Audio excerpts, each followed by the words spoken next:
자, 이번 시간에는 보통 이름이 창의력 수학이라고 이름 붙여진 것들이 있어요. 창의력 수학. 다른 이름일 수도 있습니다. 근데 요 수학의 특징이 있어요. 대안적으로 이제 많이 거론되는 수학인데 창의력 수학이라고 해도 되고 뭐 스토크 문제라고 해도 됩니다. 간단하게 스토크 문제들 또는 뭐 수리 적성 검사 형태의 문제들이 있어요. 그리고 이제 제가 얘기하는 수학 개념이 있고, 근데 이 수학 개념 공부를 하는 방법에 대해서 제가 말씀드리는 거죠. 일반적인 학원이나 학교에서 여러분들이 하는 방식으로 수학 개념을 공부하면 안 된다라는 거예요. 아인슈타인이나 뉴턴이 했던 그런 방식으로 공부를 해야 한다는 겁니다. 수학 개념을. 그 다음에 이제 우리가 지금 일반적으로 학교, 학원 이런 데서 했던 수학이 있습니다. 이 세 가지를 좀 구분을 해서 이번 강의에서 말씀드리겠는데, 일단 수학 교육이, 지금의 어떤 수학 교육이 문제다. 이거 문제다. 이거 굉장히 문제다. 이렇게 말씀하시는 분들은 뭐 이렇게 말하는 게 정상적이죠. 문제가 없습니까? 지금 고등학교 가면 뭐 50%, 60%, 70%, 많게는 70%까지 수포저가 나오고, 그 다음에 기초과학 분야가 우리나라가 떨어지죠. 그래서 울프상, 뭐 필즈 메달, 그리고 수학 때문에 아이들이 되게 불행해지고, 그 햇살처럼 빛나는 젊은 날에 학원이나 뭐 학교에서 수학 공부를 하는데 그걸 정말 재밌어 할까요? 정말 지적으로 재밌어 할까요? 근데 정말 재밌게 할 방법이 있어요. 근데 지금 그렇지 않다는 겁니다.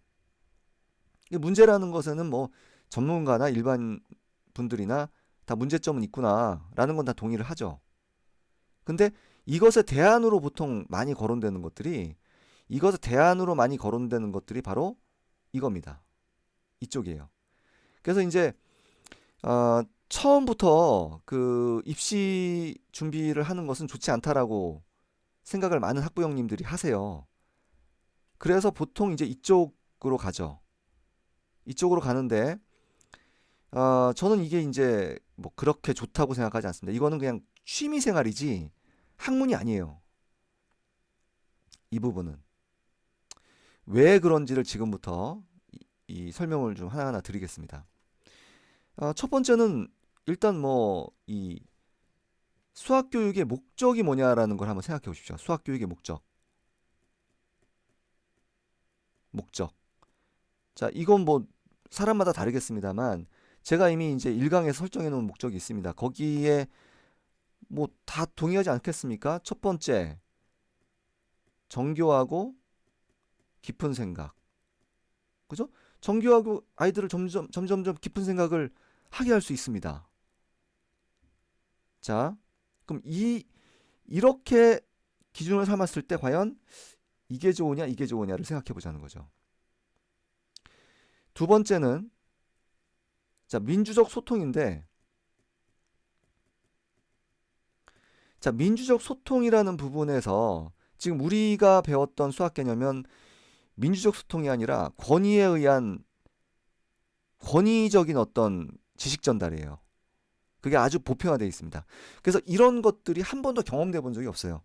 이것에 대해서는 제가 어떤 것이 바로 우리가 민주적 소통이라고 부를 수 있는지 수학적으로 이건 뒷부분에서 설명을 드리겠습니다. 뒤에서 다음 강의에 설명을 드리겠다는 거예요. 그래서 이것도 역시 마찬가지로 저는 이게 훨씬 더 우월하다.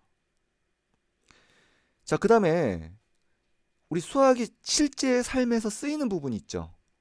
실제 삶에서 지금 현대사회의 문명의 어떤 기반이 되는 부분들. 그게 바로 뭡니까? 그게 확률 통계와 미적분이라고 했죠.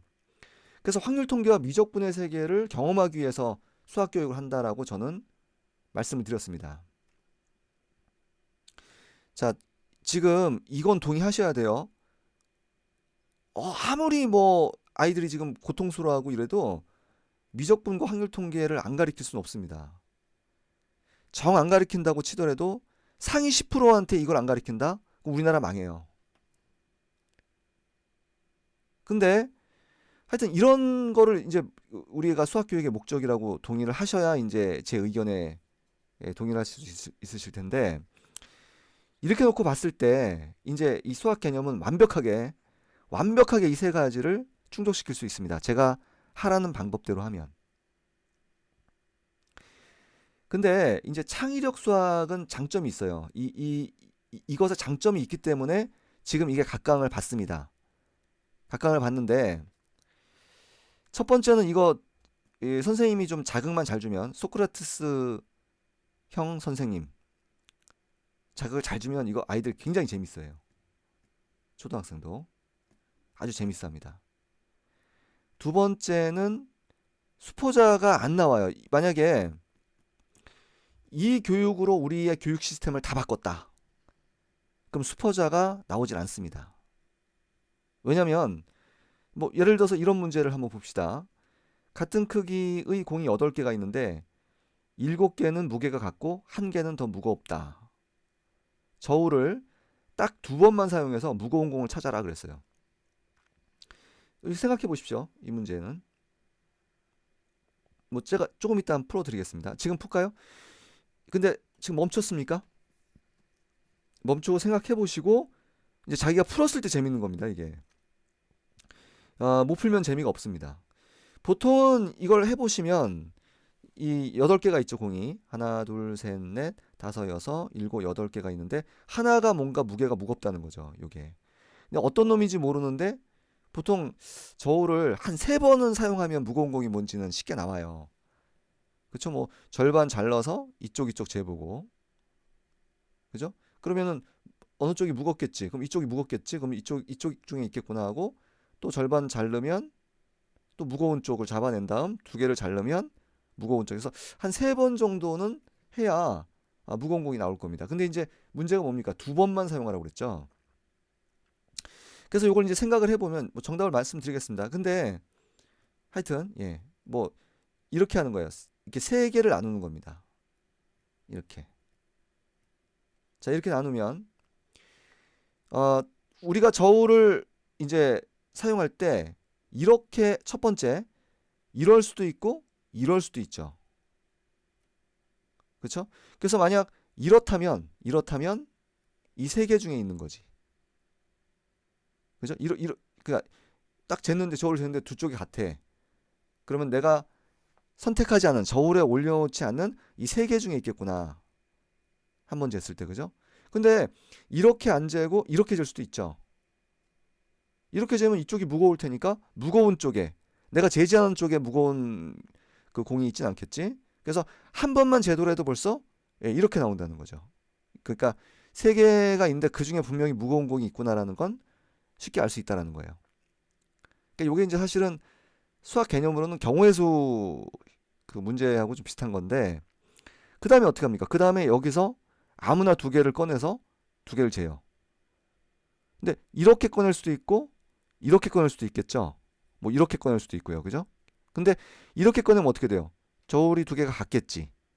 그러면 내가 저울에서 안 잰 놈이 무거운 놈이구나, 그런 얘기고, 이렇게 재면 하나가 무거우면 그 놈이구나라고 이렇게 알 수 있습니다. 이런 문제를 이제 뭐 다양한 문제가 있습니다. 이것에 대한 아주 다양한 문제가 있는데 아주 기발하고 재밌는 문제들이 많아요. 그래서 이거는 아이들이 일단 재미있어 할 수 있습니다. 그 다음에 두 번째는 아마 이런 식으로 계속 그 교육 과정을 편성을 하더라도 그렇게 주장하는 분들도 있습니다. 그렇게 하더라도 수포자는 없을 겁니다. 이거는 수포자가 없어요. 왜냐면 이거를 가르쳐 주죠. 못 푼 학생도 있고, 이제 이거 뭐 게임을 한다든가 이렇게 여러 가지 하면 혼자 못 푼 학생도 있을 거 아니에요. 그 못 푼 학생한테 이렇게 해설을 해주면 이 해설은 다 알아들어요. 다 알아듭니다. 그래서 수포자가 생기지 않습니다. 그러니까 이게 장점이죠. 그리고 세 번째는 이걸 이제 그 재밌어하고 잘하는 아이들 같은 경우는 실제로 나중에 수학도 잘합니다. 수학도 잘해요. 그리고 이제 수포자는 왜 안 생기냐면요. 그 수포자가 생기는 원인은 뭐냐면 바로 수학의 미덕 때문에 그렇습니다. 수학의 미덕. 자, 제가 그 수학 개념 공부를 어떻게 해야 된다고 그랬죠? 첫 번째, 개념을 문제화시켜서 생각하게 하라. 이 부분에 대한 아이디어를 굉장히 많이 갖고 있습니다. 이 생각하게 할 수 있어요. 지금과 같은 분수 뭐 제곱근, 로그 다 마찬가지예요. 이 좀 생각하지 않고 그냥 가리키는데 참 안타까운 일입니다. 굉장히 달라지는데. 그래서 생각을 하게 하고 그 최고의 생각거리니까. 그리고 이제 수학 개념을 가리켜야 됩니다. 자, 두 번째는 뭐라고 그랬죠? 수학만이 여기까지 도달할 수 있었던 이유는 예, 개념 논증 100% 그것도. 그리고 뭐 대충 눈대중으로 그럴 것 같다라는 것도 인정하지 말고 계속해서 100% 예, 개념 논증을 해라. 이것을 이것이 아닌 것으로 연결해 설명해라. 그랬을 때 좀 더 정교하게 우리가 생각할 수 있다. 그 얘기했었죠. 그 다음에 이제 세 번째 뭡니까? 수문계 형식이죠. 그쵸? 이걸 뭐 다른 말로 뭐라고 했습니까? 나와 남이 함께 많은 문제를 쉽게 푸는 법. 많은 문제를 쉽게 푸는 법을 만드는 거죠. 그죠? 이걸 이제 다른 말로 이제 개념이라고 한다고 그랬잖아요. 공식이라고도 부르고. 그 다음에 네 번째 뭡니까? 이렇게 배웠으면 이 개념을 정말로 제대로 배웠는지 인증 테스트에 대한 개념 인증을 할, 개념 검증할 그런 장치가 없다. 제가 그렇게 말씀드렸습니다. 그러면 이 수포자가 생기는 이유는 바로 이렇게 안 해서 그래요. 개념 인증을 안 하고 넘어가고, 그 다음에 나와 남이 함께 쉽게 푸는 방법에 대해서 생각해서 안 하고, 그렇게 하면 지금 수학은 이거 나와 남이 많은 문제를 쉽게 푸는 방법들이 계속해서 과정 생략이 되면서 쭉쭉쭉쭉 올라가는 거거든요. 그러니까 점점점 추상화되면서 점점점 아주 어려운 것들을 해결하게 되면서 이 방법으로 외계어가 되는 겁니다. 이걸 제대로 안 밟으면 학년이 올라갈수록. 그렇죠? 예, 예를 들어서 직선과 한 점 사이의 거리를 구한다라고 했을 때 직선과 한 점 사이의 거리 구하는 공식을 모른다면 이제 여기서부터 이걸 설명하는 것 자체를 못 알아듣는 거예요. 자, 이런 창의력 문제의 특징은 수학 공식이 필요 없다는 겁니다. 그죠? 수학 공식이 필요 없어요. 그래서 못 푸는 사람도 가르쳐 주면 다 이해는 할 수 있으니까 수포자는 없습니다. 근데 얕아요. 이런 것들은 수학적으로 깊게 갈 수가 없습니다. 수학이란 학문이라고 볼 수 없습니다. 이것도 역시 마찬가지로 수학은 매스매틱스는 아니에요. 그냥 뭐 재미삼아 하는 거지. 그래서 이 장점 중에 하나가 재미가 있고, 그 다음에 수포자가 있을 수가 없다. 왜냐면 배경 지식이 필요 없는 문제들만 내기 때문에 그렇습니다. 이런 문제들은. 이해되시죠? 예. 그런 장점이 있지만, 자, 제가 왜 근데 이런 쪽으로 가는 것에 대해서 결사반대하느냐? 뭐 이유는 여기 있습니다. 첫 번째는 이거 제가 앞에서 개념 인증 테스트에서 했던 상위 10% 있죠. 그 학생들 외에는 아마 못할 겁니다. 뭐 친구는 자꾸 푸는데 자기는 못 풀고, 그 다음에 이게 이제 어떤 사고력의 향상이 개념보다는 폭발적으로 일어나지 않아요. 그래서 제가 이걸 잘하는 아이들이 수학도 잘한다는데 이게 일종의 수리 적성 검사이기 때문에 이걸 재밌어하는 애들은 수학 공부를 할 때 상당히 유리한 조건을 갖추게 됩니다. 그래서 잘해요. 자, 근데 이제 이게 문제점은 뭡니까? 문제점은 너무 중요한 것을 못 배운다는 거예요. 뭘 못 배우죠? 예. 나와 남이 많은 문제를 쉽게 푸는 방법. 수문계 형식. 그냥 문제를 그냥 해결하고 말지 여기에서 뭔가 공통의 속성을 잡아내는 연습이 전혀 안 되죠. 낮게 문제를 풀 뿐입니다. 그러니까 일종의 IQ 테스트예요. 학문이 아니라. 자, 두 번째는 어떤 문제가 있냐면 뭐 이런 문제도 상당히 다양한 문제들을 낼 수가 있습니다. 자, 그랬을 때 이것은 분명하게 사교육을 유발합니다. 사교육을 아마도 이 지금 현재 상태보다 아마 더 유발을 할 거예요. 왜냐면 이제 이것도 풀어봤던 문제가 나오면 이제 적중 문제 형태로 갈 거고 아마 지금은 이제 이 학교 교육에서 그런 걸 안 하기 때문에 안 합니다만 이것도 이제 뭐 개판으로 이 테스트를 여기서 뭔가 이제 학교 교육을 해서 내신을 대비하고 뭐 이러면은 예 이상해질 겁니다. 그리고 이거는 자 저는요 이 수학 개념 위주로 공부를 하게 되면 제 방식대로 공부를 하게 되면 사교육은 없어져요. 이건 없어집니다. 좀 계속 들어보면 알 겁니다. 이게 뭐 그렇게 복잡한 방법도 아니에요. 그냥 올바른 방법이지. 근데 사교육이 일어나느냐 안 일어나느냐, 사교육이 일어나느냐 안 일어나느냐, 라는 그 기준은 그 아이들이 생각해야 될 어떤 문제들, 생각할 거리 있죠. 생각거리를 누군가 만들어야 된다. 지금 이 시대의 사람들이 만들어야 된다. 머리 좋은 선생들이 만들어야 되면 이거는 사교육이 생깁니다. 문제는 계속해서 만들 수 있거든요. 그리고 그거를 뭐 좀 잘 가리키는 사람, 못 가리키는 사람, 문제들이 정확하지 않기 때문에 생각해야 될 것이 정확하게 한정되지 않기 때문에 다양해지면 이거 초점을 잃고 여기저기서 이제 그 가리키는 뭐 이 문제가 좋다느니 또 사실은 이 문제가 좋다느니 지금 뭐 그 꼴이지만 적중 문제 이게 적중을 한다느니 이게 문제들이 만들어지면 상업용 문제들이 만들어지면 이건 상업용 문제들이 만들어질 수 있는 지금도 만들어지고 있는 그런 상태죠. 수학 개념은 그렇지 않습니다. 수학 개념은 100년 전, 1000년 전, 피타고라스형이 2500년 전에 있었던 거기 때문에 이미 있는 것을 수학자들이 생각했던 그 방식 어떻게 생각해서 이걸 만들어냈을까 라고 해서 생각을 하게 해서 하나하나 하게 하면 이런 수학적 효과가 일어난다는 겁니다. 그래서 이것의 단점은 또 하나가 사교육을 유발한다. 사교육을 유발을 할 수밖에 없다. 태생적으로. 왜냐면 누군가 지금 뭔가를 만들기 때문에 새로운 거를 또 만들고 또 만들고 할 겁니다. 지금 아이들이 생각할 거리가 없어서 수학을 못하는 게 아니에요. 자꾸 선생님들이 이걸 만드세요. 상업용 목적에. 지금 나와 있는 역사적으로 나와 있는 역사적 검증을 받은 이것들이 저는 수학 문제라고 했죠. 이거를 정확하게 밟아 나가면 됩니다.